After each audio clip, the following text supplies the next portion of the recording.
సంగారెడ్డి టౌన్లో చెరువు ఇది మహబూబ్ సాగర్ కింది బజార్ చెరువు. ఇప్పుడు దాదాపు ఈ 6 రోజుల నుంచి 7 రోజుల నుంచి భారీ వర్షాలతోటి సంగారెడ్డి చెరువు మహబూబ్ సాగర్ ఏతుందో బాగా అలుగు వారుతున్నది. ఇంచుమించు సంగారెడ్డి నియోజకవర్గంలో చెరువులన్నీ కూడా నిండిపోయినాయి, అలుగులు కూడా వారుతున్నాయి. ఈరోజు సంగారెడ్డి మహబూబ్ సాగర్ చెరువు విజిట్కి వచ్చినాను. మెయిన్ ఏంటంటే ఇక్కడ ఈ గుర్రం డెక్కు అది చెరువు అంతా గుర్రం డెక్ అంతా నిండిపోయి ఉండే. ఇదంతా కూడా ఈ వర్షాలు పడడం వల్ల మనకు ఈ చెరువు నిండిపోయిన మొత్తం అల్లుకపోయింది. మొత్తం అంతా చెరువు అంతా కూడా అల్లుకపోయింది గుర్రం డెక్కు. ఈ గుర్రం డెక్కు ఉండడం వల్ల ఇక్కడ ఉన్న ఈ బెస్త వాళ్ళకు చేపలు పట్టడము, చెరువులో దిగడం ఇబ్బందికరంగా ఉండే.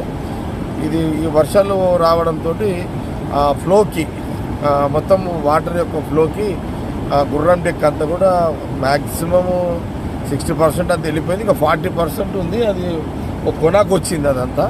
ఇప్పుడు దాన్ని కూడా అదంతా కూడా పోయేటట్టుగా వాళ్ళందరూ ట్రై చేసుకుంటున్నారు. మనం హెచ్ఎండే నుంచి కూడా ఒక మిషన్ కూడా ఇక్కడ గుర్రం డెక్కు తీయడానికి ఒక మిషన్ కూడా ఏర్పాటు చేసి కూడా దాదాపు ఎన్ని నెలలు అయిందిరా? 5 నెలలు అయింది. ఇంకా బహుశా ఇది ఇంకొక 5 నెలల్లో 1 ఇయర్ ఉండాల్సి వస్తుంది ఇదంతా.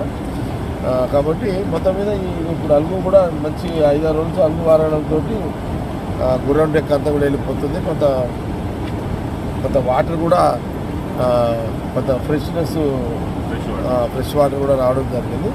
అదే ఒకసారి ఎట్లుంది ఏంది అనేది చూద్దామని వచ్చాను. అలుగు కూడా చాలా పెద్ద ఎత్తున అలుగు కూడా దాదాపు ఒక 5-6 రోజులు పెద్ద అలుగు కూడా వారుతున్నది. ఇదంతా కూడా అలుగు కూడా వారుతుంది.